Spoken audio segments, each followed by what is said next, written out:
अभ्यास योग युक्तेन चेतसा नान्यगामिना।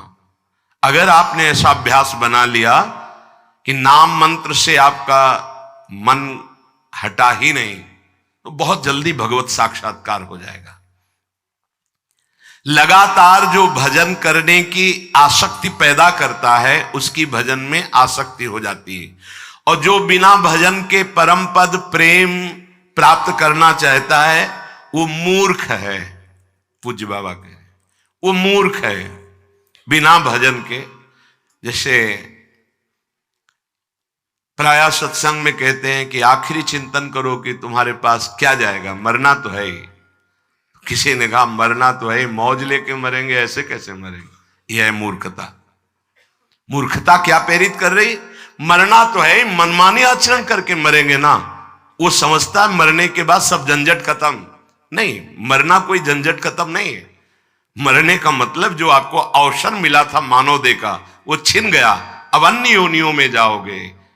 तो ऐसी कमाई करो कि अन्य योनियों में जाना ही ना पड़े। आप अपने निज घर में आ जाओ, भगवत धाम में आ जाओ, आप अपने निज स्वरूप को प्राप्त हो जाओ। तो लगातार भजन करने से भजन में आसक्ति होती हो। भजन में जिसकी आसक्ति हो गई उसको भगवत प्राप्ति हो जाती है। जो भजन नहीं करना चाहता, परम पद चाहता है या प्रेम चाहता है या सुखी होना चाहता है, वो मूर्ख है। उसे कभी ऐसा प्राप्त नहीं हो सकता, न प्रेम, न परम पद, न परम सुख। क्या करे? ये मन बार बार संसार के भोगों में जाता है, इसीलिए भजन में नहीं लगता, तो भजन में आसक्ति नहीं होती। क्या करे? मन तो विषयों में जाता है। पूज्य बाबा कह रहे हैं, हां, लोहे से लोहा काटा जाता है, ऐसे ही चिंतन से चिंतन काटा जाता है। बहुत सूक्ष्म बात है, अगर समझ पाओ।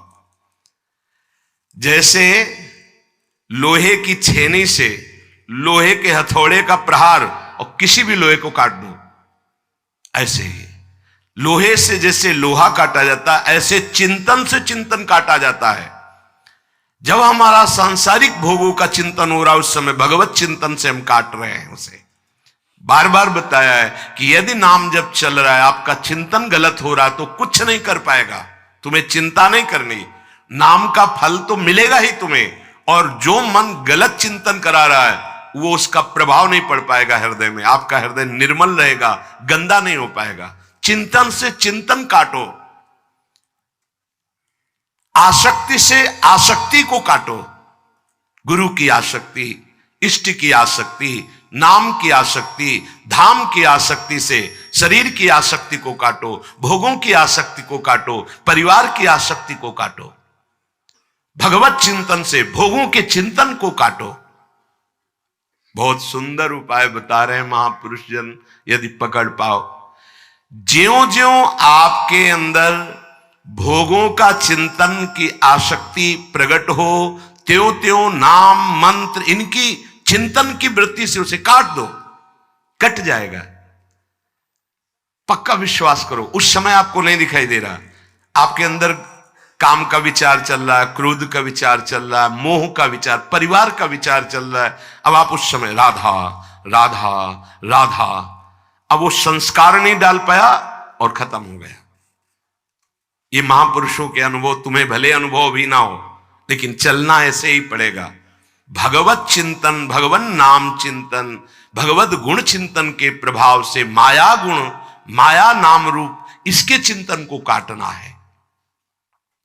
ज्यों ज्यों तुम्हारा नाम मंत्र में आसक्ति बढ़ती जाएगी, त्यों त्यों संसार की आसक्ति मिटती जाएगी।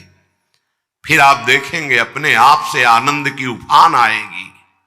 हे, किसी को फिर समझाना नहीं पड़ता कि भजन करो। जैसे भूखा आदमी एकांत में अपना पेट भरने में लगा रहता है, अच्छे अच्छे पदार्थ खाने, ऐसे ही वो भगवान के नाम को ऐसे जपता है जैसे बहुत जन्मों का भूखा, एकदम एकांत में तन्मय होकर डूबा हुआ। जैसे बाण बनाने वाला बिल्कुल रोड के किनारे बाण बना रहा है, राजा की सवारी गई, उसको पता ही नहीं चला। ऐसे ही आसपास क्या हो रहा है कुछ पता नहीं। इतनी मंत्राकार वृत्ति, नामाकार वृत्ति। महाराज जी, आप तो कह रहे हैं, पर बहुत कठिन लग रहा है। आप तो कह रहे हैं पूज्यपाद उड़िया बाबा से, आप कह तो रहे हैं पर बहुत कठिन लग रहा है। हाँ, इसलिए कठिन लग रहा है कि तुम्हें परमात्मा प्राप्ति की रुचि नहीं है, इसलिए कठिन लग रहा है। भोगों में रुचि है, परमात्मा प्राप्ति की रुचि नहीं है।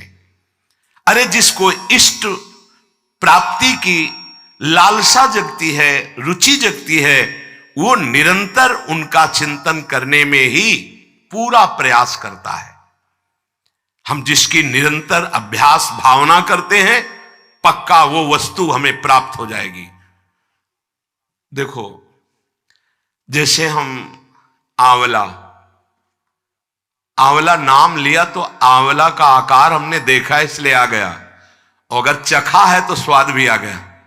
ना आंवला है ना हमने चखा है, लेकिन दोनों चीजें आ जाएंगी, जबकि वो प्राकृतिक है।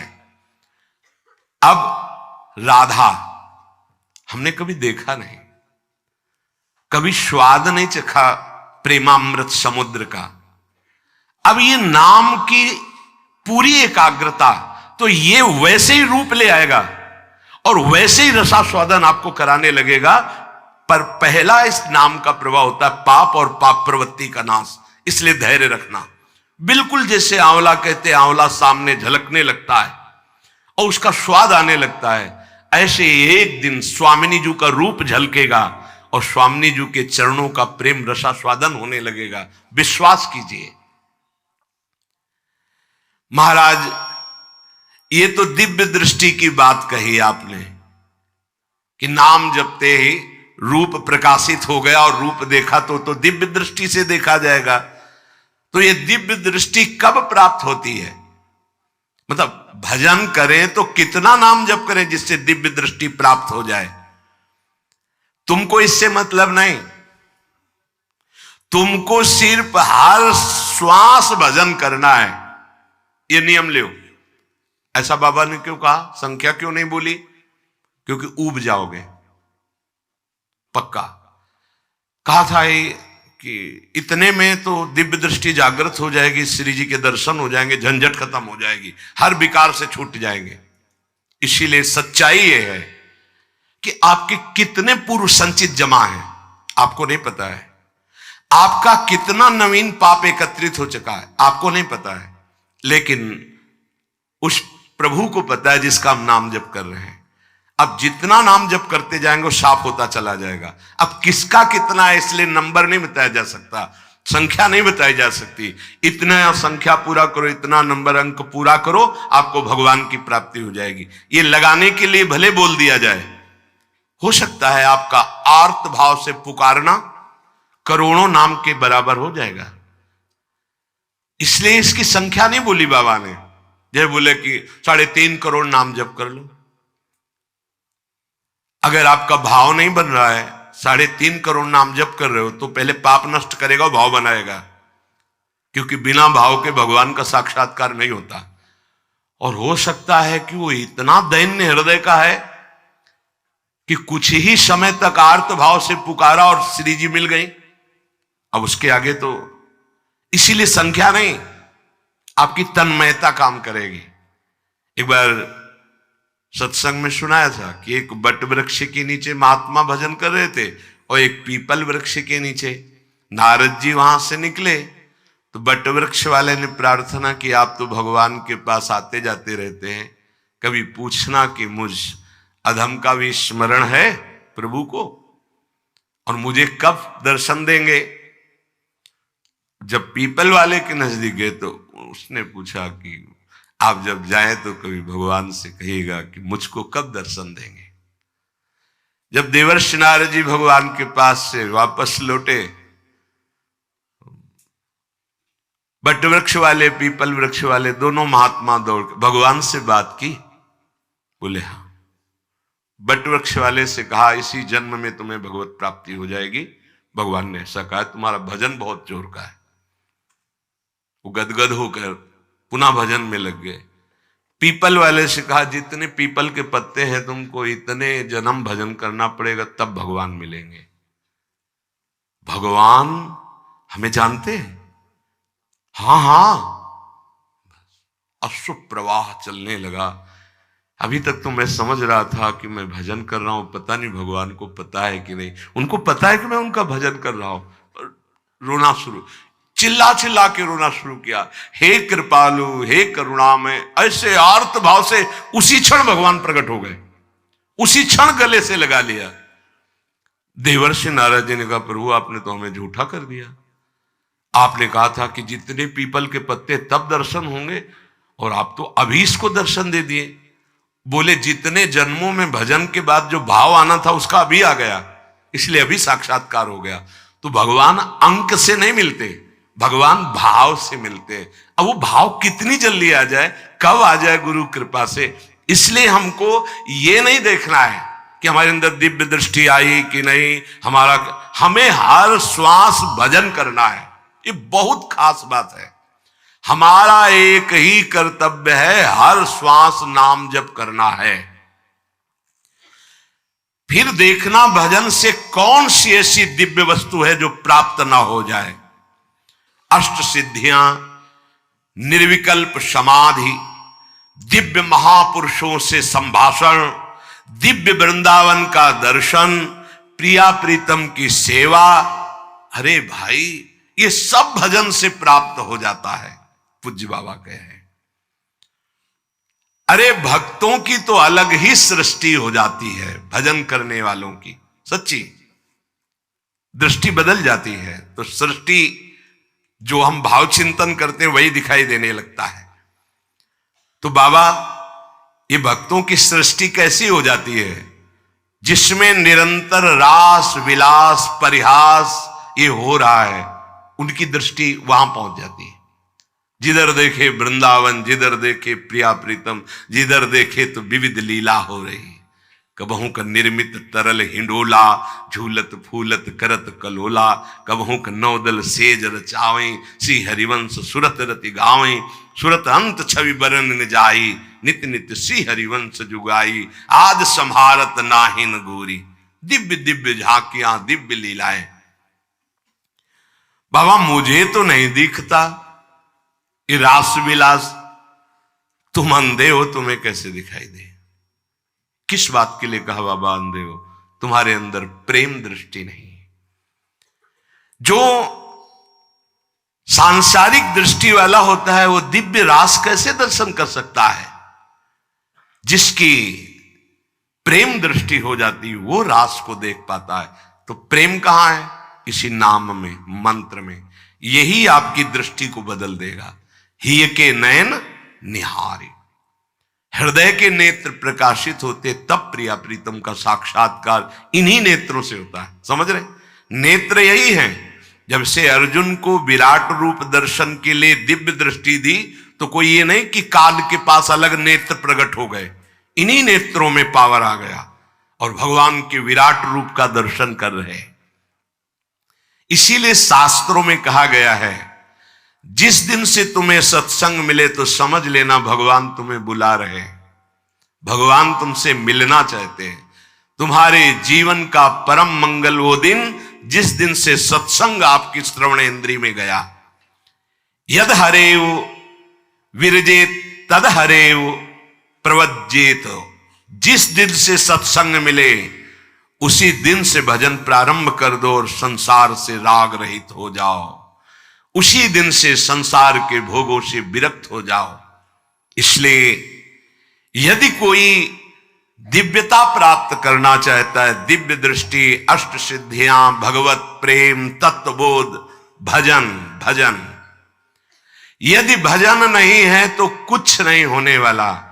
ये मायाकृत खेल खिलौने खेलते रहो, शरीर छूटने के बाद फिर नवीन योनियां, फिर वही प्रपंच, लेकिन दिव्यता नहीं। प्रारंभ में कामनाएं और दंभ, ये दो चीजें साधक के भजन को नष्ट करने का प्रयास करती हैं। कामनाएं और दंभ। कई तरह की कामनाएं जागृत हो जाती प्रारंभ में। जब तक उससे बोध नहीं होता, भगवत प्रेम नहीं होता, तो जैसे किसी का हम यश कीर्ति देखा तो ऐसा लगता है मेरा भी भजन इसी कोटि का हो, ऐसा होने लगता है, कामनाएं। या किसी में हमने दिव्यता देखी तो लगता है मेरे में भी ये सिद्धि होनी चाहिए। अगर भजन में कमी है तो फिर दिखावा शुरू हो जाता है कि लोग हमको भी ऐसा समझे। बहुत विचित्र मन की दशा होती है। इसीलिए संत अनुशासन, जैसे कल सत्संग में था, संत अनुशासन अत्यंत आवश्यक है। प्रारंभ में यदि कोई कामना या दंभ आपके भजन में प्रवेश कर जाए तो जीवन बर्बाद कर देगा। फिर दिखावटीपना, बहुत शास्त्र विरुद्ध आचरण होने लगते हैं। क्या होता है, सीधे हम अपने को अवधूत साबित करना चाहते, सिद्ध कोटि का। अवधूतों महापुरुषों का जीवन आप शास्त्र में पढ़ के देखिए किस कोटि की स्थिति है। कहीं भी विरुद्ध आचरण नहीं मिलेंगे, कहीं भी मनमानी आचरण नहीं मिलेंगे।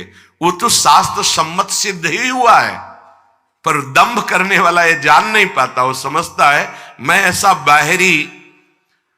बाहरी नाटक नौटंकी में 2 घंटे के लिए कोई साधु बन गया तो साधु थोड़ी हो जाता है। वो सिद्ध से कम रोल थोड़ी करता है। स्वांग तो सिद्ध का करता है, तो क्या स्वांग करने से वो सिद्ध हो जाता है क्या? नहीं। तो बाबा कह रहे प्रारंभ में जब भगवत प्राप्ति के मार्ग में कोई चलता है तो ये 2 बाधाएं। पहली है कामना, बचना चाहिए। भगवान कृपा करें सदैव ऐसे साधकों का, संतों का दर्शन सानिध्य दे जो भजन में डूबे हुए हैं। नहीं तो नवीन साधक के अंदर जैसा दृश्य देखते हैं वैसे ही बनने लगता है। ये पता नहीं है कि वो निरपेक्षता की मूर्ति है, उनको इनसे किसी से मतलब नहीं, पर हमारे अंदर अपेक्षा है। अभी अपेक्षा मिटाया नहीं और इसमें चले गए तो फंस जाएंगे। कई तरह की कामनाएं प्रकट हो जाती है। जैसे पूज्य उड़िया बाबा जी के मन में आया कि मैं कामाख्या देवी को सिद्ध करूंगा और सिद्ध करके जगत को किसी को भी दुखी नहीं रहने दूंगा। ये मां है, हम ऐसा आशीष प्राप्त करेंगे कि जो दुखी होंगे सबके दुख को हटाएंगे।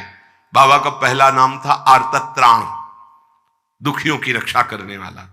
बाबा ने कामाख्या जी गए और वहां मंत्रानुष्ठान किया तो या देवी सर्वभूतेषु बुद्धि रूपेण संस्थिता। तत्काल बुद्धि में जब अनुष्ठान परिपक्व होने वाला था तो आया कि क्या होगा। जैसे युधिष्ठिर जी को सूर्य की बटलोई मिली तो कितने का भरण पोषण कर सकते हैं? अनंत ब्रह्मांड है, क्या मेरी किसी सिद्धि से अनंत ब्रह्मांडों के दुख का दूर नहीं? दुख को दूर करने के लिए ये उपाय ठीक नहीं। बाबा साधन से उठ गए। क्यों? क्योंकि जब सत्य मार्ग में चला जाता है तो वो कहीं फंसने नहीं देगा। तो प्रारंभ में कामनाएं, अगर कामनाएं बढ़ी तो दंभ भी आ जाता है। ये 2 चीजें यदि ना हो तो भजन बहुत जल्दी परिपक्व हो जाए, कामना और दंभ। तो आप कहेंगे बिना कामना की जीवन कैसा? जब आप कामना नहीं करेंगे तो आपके इष्ट अपने आप व्यवस्था करेंगे। भगवान कह रहे ना योगक्षेमं बाम्यम, आपको चिंता नहीं करनी। सच्ची बात, एक बार निश्चिंत होके देखिए ना, प्रभु के भरोसे में होके तो देखिए ना। आपको पता नहीं कि आपको आगे क्या आवश्यकता है। चाह बाद में पैदा होगी, सामग्री पहले आ जाएगी, व्यवस्था पहले हो जाएगी। पर उपासक भरोसेमंद हृदय वाला हो ना, दृढ़ भरोसा हृदय में हो कि मुझे कामना नहीं करनी। देखेंगे कैसी परिस्थिति आती है, प्रभु देखेंगे। दूसरा दम्भ, जो अंदर है नहीं वो नहीं करना चाहिए। जैसे 4 लोग दर्शन करने के लिए आ रहे हैं, वैसे तो ऐसे बैठे थे,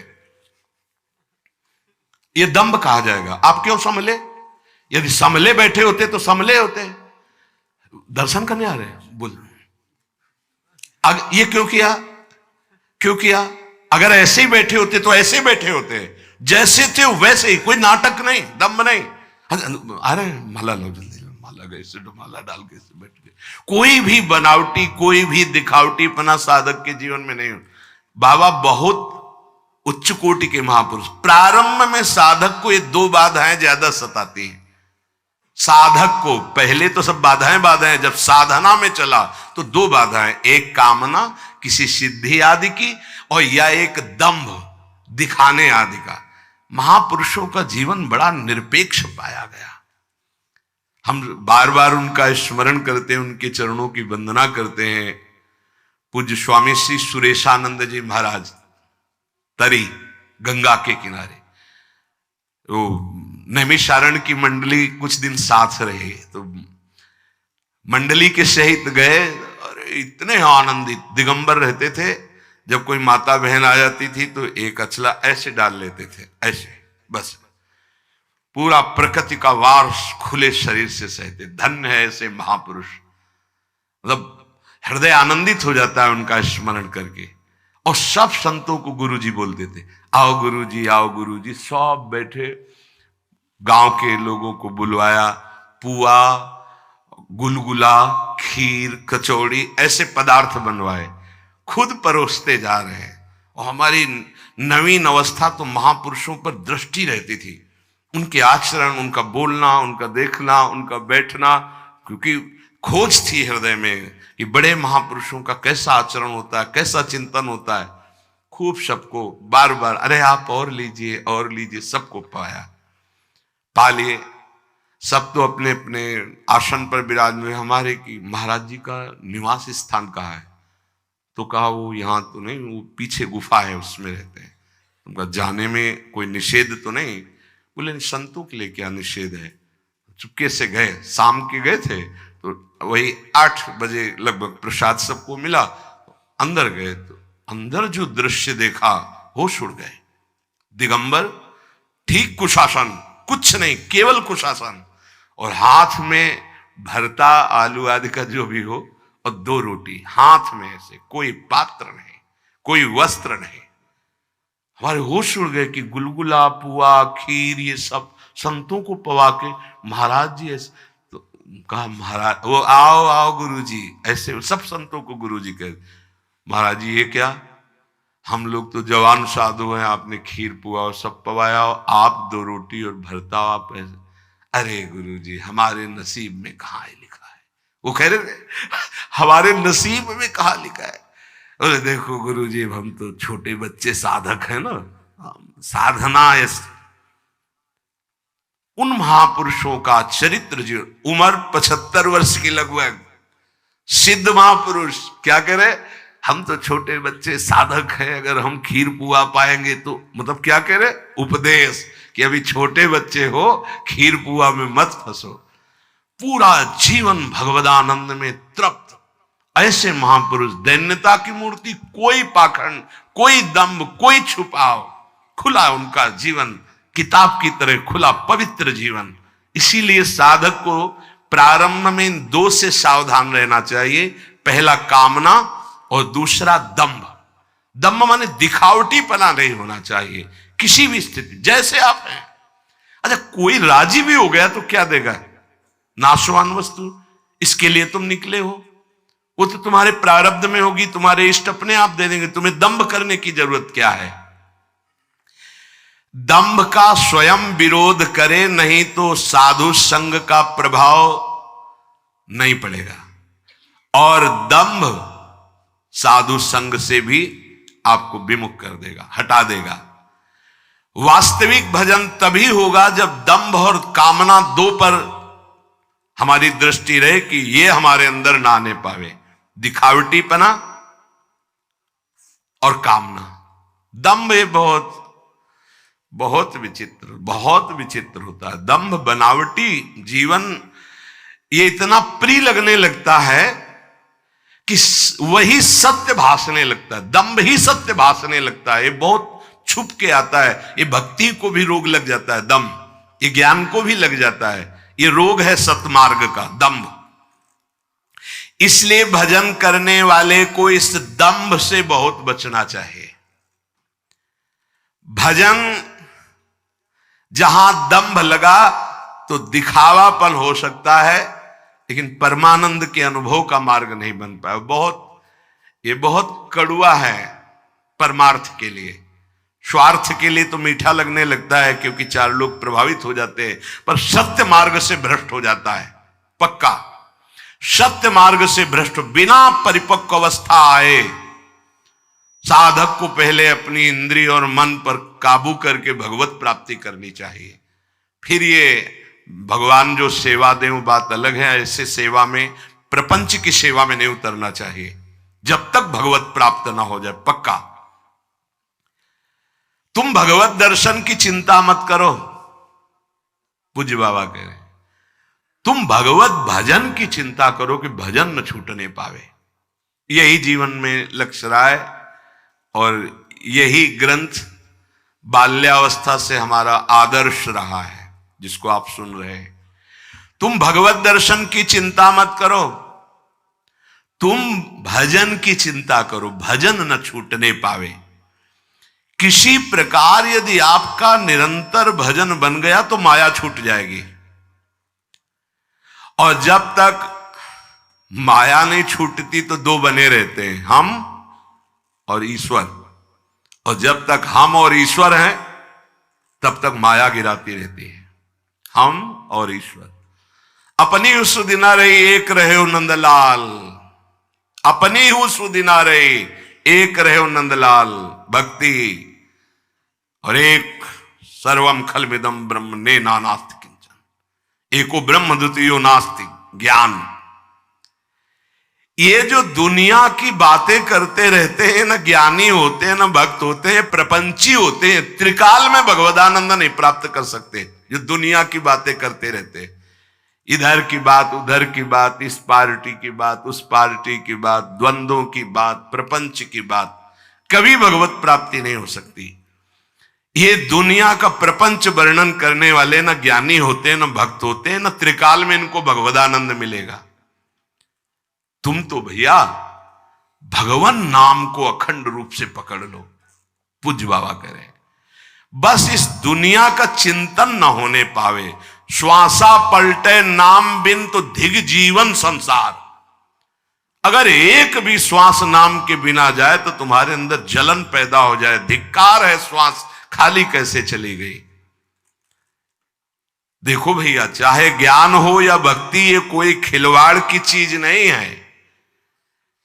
ज्ञानी या भक्त कभी प्रपंच की बात नहीं कर सकता, पहचान है। ये केवल बाबा के शब्दों में कह रहे हैं। आवारा बुद्धि वाले ही दूसरों की निंदा स्तुति और प्रपंच किया करते हैं, न ज्ञानी न भक्त। अरे जिसको ये मालूम है कि संसार दुखालय है, वो क्यों इसका चिंतन करेगा, चाहे भक्त हो या ज्ञानी। जब हमें मालूम है कि हमको इस दुख में, संसार में नहीं फंसना, नित्य सच्चिदानंद सुख में जाना है, तो हम उसका चिंतन करें। जहां में जाना है, चित्त में निरंतर चित्तचूर प्रभु का चिंतन बसा लेना, यही परम वैराग्य की स्थिति है। घर में बाहर पंथ में कहूं रहे यह देह, तुलसी सीताराम सो लाग्यो रहे स्नेह। घर में हो या रास्ते में हो या बाहर हो, एकांत में हो या समाज में हो, कहीं भी यदि तुम हो, तुम्हारा स्नेह आराध्य देव से लगा रहे, यही तुम्हारी साधना है। जिसको विषय भोगों में दुख प्रतीत होने लगे, उसे समझना चाहिए मेरे ऊपर गुरु कृपा हो गई। विषय भोग घृणास्पद लगे, दुखद लगे, छी, जान लो हमारे ऊपर गुरु कृपा हो गई। नहीं तो बड़े बड़े ऊंचाई तक इससे गिरते हैं, ये विषय ऐसा है। पर गुरु कृपा में बहुत सामर्थ्य है। बताया है कि कई बार जो बड़ी साधनाओं से नहीं संभला, वो गुरु कृपा से कब गायब हो गया पता नहीं चलता। जिसको विषय में घृणा पैदा हो जाए, ऐसा जैसे कोई उल्टी कर दे, भमन कर दे तो छी, ऐसे ही हर इंद्री के विषयों में कोई रुचि न रह जाए। जैसे उस महापुरुष की अभी वार्ता की, हाथ में ऐसे क्या जीवन आनंद! भोगी पुरुष क्या जाने वैराग्यवान को कौन सा आनंद प्राप्त होता है, क्या जाने विषयी पुरुष कि निर्विषय हृदय में कौन सा आनंद प्रकाशित होता है। वो तो यही समझता है कि इनकी साधना का फल है ये संसार के भोग मिल गए इनको, वो तो यही समझते हैं ना। उनको ही पता थोड़ी है कि निर्विषय हृदय का आनंद क्या होता है। ये भोग थोड़ी होते हैं, नाना प्रकार का ये वैभव नहीं होता। ये तो पापियों के पास भी है, अगर साधु को मिल गया तो कौन सी बड़ी बात। ये नाना प्रकार के भोग वैभव कितना है, ये कितना होगा? अरे भाई असंख्यों रुपया है लोगों के पास, खूब नाना प्रकार की भोग सामग्री, लेकिन भजन नहीं है। क्या भजन का ये फल होता है? जिनको ना राम से मतलब, ना हरि से मतलब, ना कृष्ण से मतलब, रात दिन भोग भोगते हैं संसार के, उनके पास इतना वैभव कि उनको हिसाब लगाने के लिए मुनीम रखना पड़ता है।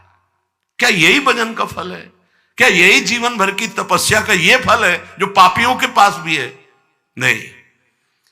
जिसको विषयों में घृणा प्रतीत होने लगे, तभी का ब्रह्मादिक के भोग सब विषम लागत ताई, नारायण ब्रज चंद की लगन लगी है जाई, उसके ऊपर गुरु कृपा है। गुरु कृपा की पहचान जब विषय घृणास्पद लगने लगे, रमा विलास राम अनुरागी तजत बमन। देखो गुरुदेव चैतन्य महाप्रभु की कृपा हुई श्री रूप जी और सनातन जी पर, तो सम्राट की तरह जीवन था, महामंत्री थे, पर थे पूरे राजा ही। सब भोग विष के समान लगने लगे। भाग करके वृंदावन में कैसे भजन किया, महान वैराग्य की मूर्ति। वृंदावन ऐसे रहे मनो चिन्हारो नाहि, परस्पर भी चिन्हार नहीं, केवल प्रिया प्रीतम से चिन्हार। ये जो भजनानंदी मार्ग में आकर विषयानंद की चाट लेते रहते हैं, मुझे नहीं लगता कि ये कभी भजनानंदी बन पाएंगे जब तक विषयानंद का स्वाद लेते रहते हैं। देखो गुरुजन संतजन यही हमारे सच्चे वैद्य हैं।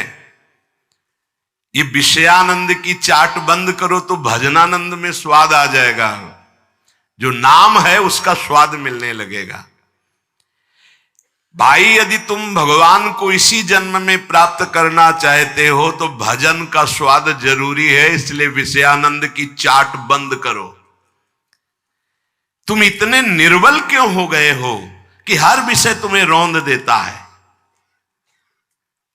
अरे तुम बहुत बलवान हो, तुम एक बार तो देखो अपनी तरफ।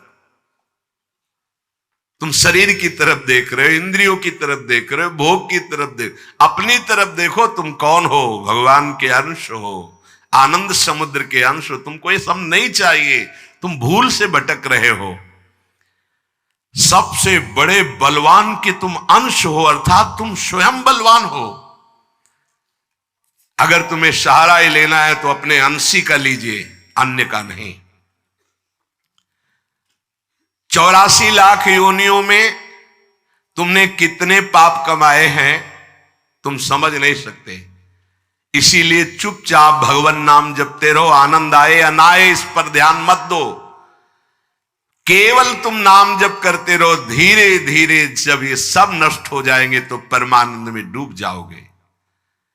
प्रभु के चिंतन में इतना बल है कि अभय पदवी स्वाभाविक हृदय में प्रकाशित हो जाती है। कोई भय नहीं, कोई चिंता नहीं। अगर कहीं श्रद्धा पूर्वक भजन किया जाए तो यह अभय पदवी बहुत जल्दी आ जाए, पर यदि श्रद्धा ना हो तो भी भजन करो। जैसे आग अपना काम जलाना वो छोड़ती नहीं है, चाहे प्यार से छुओ, चाहे नाराज होके छुओ, चाहे भाव से या कुभाव से जला देगी। ऐसे नाम, जो भगवान का भजन करते हैं वो कितने भी बड़े पापी हो आगे चलकर महात्मा बन जाते हैं। ऐसा देखा गया, ऐसा पाया गया। पापात्मा पुरुष की यद्यपि भजन में प्रवृत्ति नहीं होती, पर यदि महात्माओं का संग हो जाए तो पापात्मा भी महात्मा बन जाता है। एक बार एक तारकेश्वर में बड़ा धनी पुरुष मदिरा पान कर रहा था, तो उधर से एक महात्मा निकले। उसने कहा, हे बाबा, पूरा जीवन हो गया, अभी मस्ती नहीं दिखाई देती, आओ एक प्याला पियो तुम भी मस्त हो जाओगे। महात्मा जी ने देखा इतना धूर्त है ये, इसको भय नहीं है और संत से ऐसे वार्ता करता है। तो उनका भैया बहुत बढ़िया है, पीले पीले, मैं तेरी भाग्य रेखा पढ़ के देख रहा हूं, 7वें दिन मर जाएगा, 7 दिन के अंदर मरेगा। शराब का नशा उतर गया क्योंकि महात्मा के वचन इसमें बताया कि अगर पापी पुरुष भी महात्मा का संग कर ले तो महात्मा बन जाता है। तो उसके उदाहरण में बाबा कह रहे, एक तारकेश्वर में बड़ा धनी पुरुष था जो मदिरा पान करता था, मदिरा पान कर रहा था, वहां से एक महात्मा निकले। महात्मा से कहा, जिंदगी गुजार दी, आनंद नहीं मिला, आओ एक प्याला पी के देखो। मैं तेरी भाग्य रेखा देख रहा हूं, 7 दिन के अंदर मरेगा तू, 7 दिन के अंदर मरने वाला है। शराब उतर गई उसके दिमाग से कि महात्मा बोल रहे हैं। अब कहीं न कहीं तो संत दर्श जी में पातक टरे, संत दर्शन से पातक मिटे। महात्मा जी तो वहां से चले, लोगों से पूछा है इसका घर कौन सा है, इसका पूरा पता लिया, चले गए। अब वो थोड़ी देर बैठा रहा, विचार किया कि 7 दिन में मरना है, यार भजन तो कभी किया नहीं, यही सब गंदी बातें। शराब की बोतल पटक दी, फोड़ दी, घर गया। घर वालों से कहा कोई हमसे बात नहीं करेगा। बोले क्यों? बोले नहीं, वो दुखद समाचार तुमको बताएंगे, तुम सब दुखी हो जाओगे, हमसे बात नहीं करना। और उसने सुन रखा था भज गोविंदम गोविंदम भज मूढ़मते, तो पूरा जपने की तो जरूरत थी नहीं, बस गोविंद गोविंद गोविंद गोविंद गोविंद।